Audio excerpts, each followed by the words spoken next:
Assalamualaikum warahmatullahi wabarakatuh. Kita bertemu lagi pada video tutorial kita belajar matematika bersama Pak Asmar. Pada video kali ini kita akan membahas tentang persamaan polinom. Baik, pada contoh yang pertama kita akan membahas tentang cara menentukan faktor-faktor linear dari sebuah polinom.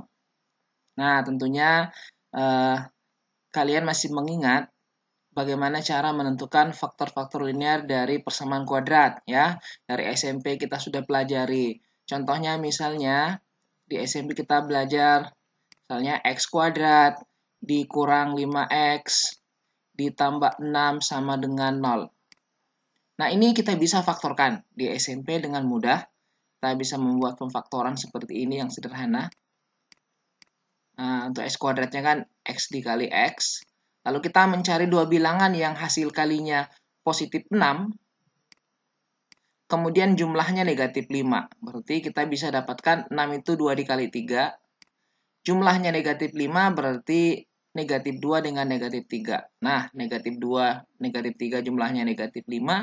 Kalau dikali positif 6. Sehingga di sini dapat faktornya negatif 2 dan negatif 3. Nah, inilah yang disebut dengan faktor-faktor linear. Karena semuanya berpangkat 1. Oke. Namun sekarang kalau polinom pangkatnya pangkat 3, kita tentu akan kesulitan memfaktorkan dengan cara seperti ini. Baik, nah caranya gimana?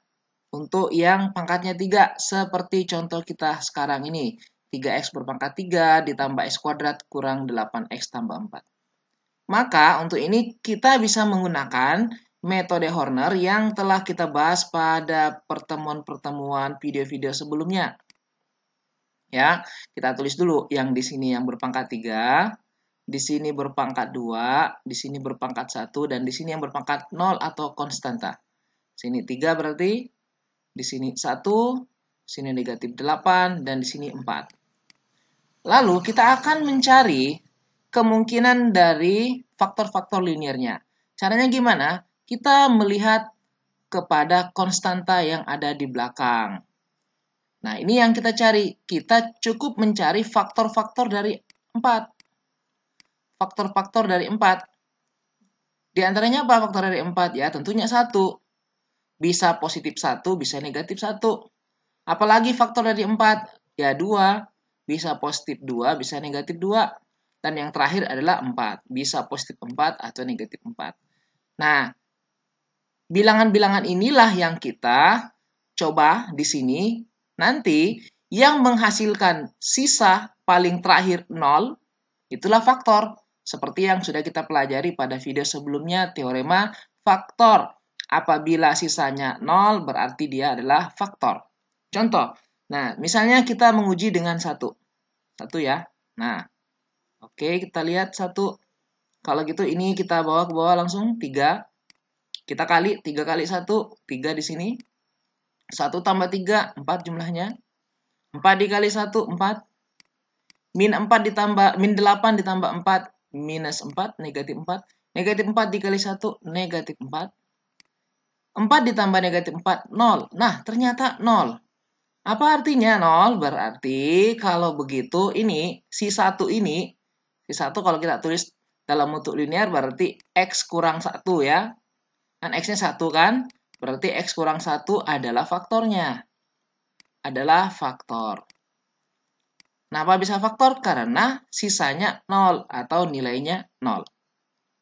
Nah, yang ini kita bisa lanjutkan dengan Horner atau kita bisa faktorkan lagi dengan cara biasa seperti persamaan kuadrat. Contoh, kita lanjutkan lagi dengan cara Horner. Cukup sampai sini saja. Sekarang kita mencoba angka yang lain. Misalnya saya mencoba negatif 1. Bisa enggak negatif 1? Negatif 1. Sini 3. 3 kali negatif 1. Negatif 3. 4 ditambah negatif 3. 1. 1 kali negatif 1. Negatif 1. Ini ternyata jumlahnya nanti bukan 0 ya. Kalau begitu berarti negatif 1 bukan faktor. Nah, kalau gitu kita ganti. Kita cari yang lain. Negatif 1 bukan faktor berarti. Kita ganti. Sekarang kita coba dengan angka yang lain, bilangan yang lain. Coba kita dengan negatif 2. Ya, 2 atau negatif 2. Coba negatif 2. Sini 3. 3 dikali negatif 2, negatif 6. 4 ditambah negatif 6, itu negatif 2. Negatif 2 dikali negatif 2, hasilnya positif 4. Negatif 4 tambah 4, 0. Nah, ketemu lagi. Ternyata ini X-nya adalah min 2. Berarti kalau kita tulis dalam bentuk linear, X tambah 2 ya adalah faktor. Nah, tinggal yang ini. Nah, yang ini kan cukup kita tulis saja. Seperti biasa, ini yang berpangkat 0, ini yang berpangkat 1, sehingga kita dapatkan 3X dikurang 2. Berarti faktor-faktor linear dari fx itu kita bisa tulis dari yang pertama adalah X kurang 1 dikali X ditambah 2 dikali 3X dikurang 2. Inilah faktor-faktor linear dari fx. Jadi caranya mudah ya, menentukan faktor-faktor linear dari suku banyak. Jangan lupa perhatikan pada konstantanya. Oke, ini contoh yang pertama. Nah, berikutnya kita berpindah ke contoh yang kedua tentang persamaan polinom. Persamaan polinom. Kalau kita sudah bisa menentukan faktor linear, tentunya kita akan mudah menentukan himpunan penyelesaian dari persamaan polinom. Ya, sebelum menentukan himpunan penyelesaian, tentunya kita harus memfaktorkan terlebih dahulu. Baik, sekarang kita punya contoh X berpangkat 3 dikurangi 4X kuadrat ditambah X tambah 6. Kita lihat bilangan yang paling terakhir adalah 6. Maka nanti kita mencari kemungkinannya adalah yang kita coba faktor-faktor dari 6 berarti positif negatif 1, positif negatif 2, positif negatif 3, dan positif negatif 6. Kita gunakan metode Horner seperti tadi. Ini saya bagi 2 ya. Oke, kita gunakan metode Horner kayak tadi. Nah, sekarang ini kita tulis pangkat 3, di sini yang pangkat 2, pangkat 1, dan yang konstan. Sini koefisiennya 1, ini negatif 4, di sini 1, dan di sini positif 6. Oke, sekarang kita akan mencoba angka-angka yang mungkin menjadi faktor dari polinom ini. Kita coba misalnya 1. Bisa enggak 1? 1. Sini 1. 1 dikali 1. 1. Sini negatif 3 jumlahnya. Negatif 3 kali 1. Negatif 3. Sini dapat negatif 2. Kalau kita kali negatif 2. Oh, ternyata enggak akan dapat 0 ya. Berarti 1 bukan faktor. Kalau gitu kita ganti. Coba kalau gitu kita gunakan negatif 1. Nah, 1 kali negatif 1, negatif 1. Jumlahnya negatif 4 dengan negatif 1 jadinya negatif 5. Negatif 5 kali negatif 1 jadinya positif 5. 1 tambah 5, 1 tambah 5, 6. 6 dikali negatif 1 hasilnya negatif 6. Kalau kita jumlahkan hasilnya 0. Nah, berarti ini adalah faktor ya. Ini adalah faktor. Kita bisa tulis X kurang 1 dalam bentuk faktor linear X tambah 1. Oke. Yang ini, kalau pada contoh yang tadi, saya meneruskan ini menjadi pemfaktoran yang berikutnya kita teruskan dengan metode Horner. Bisa enggak kita tidak pakai Horner? Bisa. Kalau sudah pangkat 2, ya, dan itu mudah difaktorkan, ya kita faktorkan saja dengan cara biasa yang sudah kita pelajari. Ini kan bisa ditulis seperti apa nih? Ini X pangkat 0, ini X pangkat 1, ini X pangkat 2. Berarti kalau kita tulis X kuadrat dikurang 5X ditambah 6. Nah, ini kan mudah untuk kita faktorkan ya. Mudah difaktorkan. Jadi kita faktorkan saja. X kuadrat itu X dikali X. 6 kita cari bilangan yang hasil kalinya 6. Berarti bisa 1 dengan 6, bisa 2 dengan 3. Yang jumlahnya negatif 5. Ah, berarti kita punya negatif 2 dan negatif 3 ya. Negatif 2, negatif 3 jumlahnya negatif 5. Kalau dikali 6. Berarti sini dapat negatif 2 dengan negatif 3. Nah, sekarang sudah selesai. Kita sudah dapat faktor linear. Sehingga X pangkat 3 dikurang 4X kuadrat ditambah X ditambah 6 sama dengan 0, itu bisa kita tulis dalam bentuk faktor-faktor. X tambah 1, kemudian X dikurangi 2, kemudian X dikurangi 3 sama dengan 0. Nah, ini faktor-faktorialnya sudah selesai. Untuk mencari himpunan penyelesaian, kita tinggal gunakan sifat-sifat perkalian ya yang kita sudah pelajari di SMP dan di kelas 1.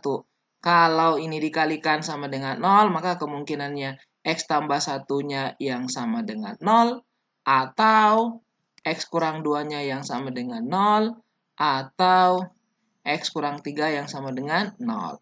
Nah, ini kita dapat berapa nih? X sama dengan negatif 1. Oke. Atau yang ini kita dapat berapa? X sama dengan 2. Atau yang ini kita dapatkan X sama dengan 3. Jadi, himpunan penyelesaiannya kita tulis negatif 1, 2, dan 3. Nah, begitu cara menentukan himpunan penyelesaian dari polinom. Jelas ya? Saya kira mudah-mudahan ini bisa jelas untuk contoh ini. Kita tambah satu contoh lagi ya. Satu contoh lagi untuk persamaan polinom. Nah, sekarang kita punya contoh yang ini. Tentukan akar-akar. Menentukan akar-akar sama halnya menentukan himpunan penyelesaian ya. Sama saja kalau mencari himpunan penyelesaian dengan mencari akar-akar sama. Cari akar-akar berarti cari X1, cari X2. Kalau pangkatnya 4, bisa jadi akarnya sampai 4. Kalau pangkat 3, akarnya sampai 3 maksimal ya. Oke. Nah, sekarang kita punya pangkat 4. Kita pecah lagi menjadi 2 bagian dulu ya. Sekarang kita buat bagan hornanya di sini. Oke. Pangkat 4 pertama, kemudian pangkat 3, pangkat 2, pangkat 1, dan yang konstan, pangkat 0. Di sini koefisiennya 4, kemudian negatif 8, negatif 7, 11, dan 6. Kita akan melihat kembali ke belakang. Positif 6, konstantanya 6, berarti kemungkinan yang bisa kita coba adalah faktor dari 6, positif negatif 1, positif negatif 2, positif negatif 3, dan positif negatif 6. Jadi kita bisa mencoba bilangan-bilangan ini yang mana yang mungkin menjadi akar-akar dari polinom kita ini. Jadi dilihatnya dari konstanta polinom. Oke, sekarang kita coba ya. Misalnya kita coba negatif 1. Negatif 1 dulu. Nah, 4. Kita kalikan lagi. 4 kali negatif 1. Negatif 4. Negatif 4 ditambah negatif 8 jadinya negatif 12. Ini negatif 12 dikali 1 hasilnya 12. Negatif 7 ditambah 12 hasilnya positif 5. 5 dikali negatif 1 hasilnya negatif 5. Kalau kita jumlah 11 tambah negatif 5 hasilnya 6. 6 dikali negatif 1 negatif 6. Kalau kita jumlahkan hasilnya 0. Nah, ternyata ini adalah faktor. Berarti ini faktor ya. Oke. Nanti kita bisa tulis di sini. Saya tulis 4x pangkat 4 dikurang 8x pangkat 3 kurang 7x kuadrat ditambah 11x ditambah 6 sama dengan 0. Salah satu faktornya yang kita sudah dapat adalah x ditambah 1. Ingat, x kurang 1 berarti kalau kita ubah menjadi bentuk linear jadinya x tambah 1. Kita lanjutkan lagi, ini ke bawah. Cukup sampai sini. Kita coba bilangan berikutnya. Misalnya, kita coba angka 2. Kita turunkan 4. 4 dikali 2, 8. Negatif 12 tambah 8, negatif 4. Negatif 4 dikali 2, negatif 8. 5 ditambah negatif 8, negatif 3. Kalau kita kali negatif 3 kali 2, 6. Negatif 6. Nah, ini jumlahnya juga 0. Nah, berarti ini juga adalah faktor. Kalau kita tulis dalam bentuk linear, X kurangi 2. Berarti sini dapat lagi X kurang 2. Sisanya ini kita bisa faktorkan dengan cara biasa, ya. Ini adalah X kuadrat, pangkat 1 dan pangkat 0 kan. Berarti 4X kuadrat dikurangi 4X dikurangi 3. Ini kalau kita faktorkan, 4X kita coba dua bilangan ya, 2X kali 2X. Nah, kalau 3 itu cuma kemungkinannya 1 dengan 3. Nah, kita taruh sini 1, sini 3. Untuk mengujinya, kita cukup buat perkalian luar kali luar nih, misalnya. Kemudian dalam dengan dalam. 2 dikali 3, 6. Ya, kalau ini 1 kali 2, 2. Menghasilkan negatif 4 berarti yang negatif harus 6. Nah, kalau gitu sini negatif, di sini positif ya. 2X kali negatif 3 min 6X, 1 dikali 2X, 2X hasilnya negatif 4X. 1 dikali min 3, negatif 3. Pas ya. Berarti faktornya keseluruhan adalah 2X tambah 1 dikali 2X kurang 3 sama dengan 0. Untuk mencari akar-akarnya, maka ini seperti tadi. Kita samakan dengan 0. X tambah 1 sama dengan 0. Atau X kurang 2 sama dengan 0. Atau 2X tambah 1 sama dengan 0. Atau 2X kurang 3 sama dengan 0. Nah, yang ini jawabannya berapa? Ini dapat negatif 1. Yang ini dapat 2. Yang ini kita bisa dapat min 1 per 2. Dan yang ini kita dapat X sama dengan 3 per 2. Nah, inilah akar-akar dari polinom ini. Ya, mau tulis dalam bentuk impunan penyelesaian boleh saja. Min 1, min 1/2, 3/2, dan 2. Seperti itulah cara kita menentukan faktor-faktor linear, kemudian menentukan himpunan penyelesaian, atau menentukan akar-akar dari sebuah polinom. Terima kasih, semoga bisa dipahami. Wassalamualaikum warahmatullahi wabarakatuh.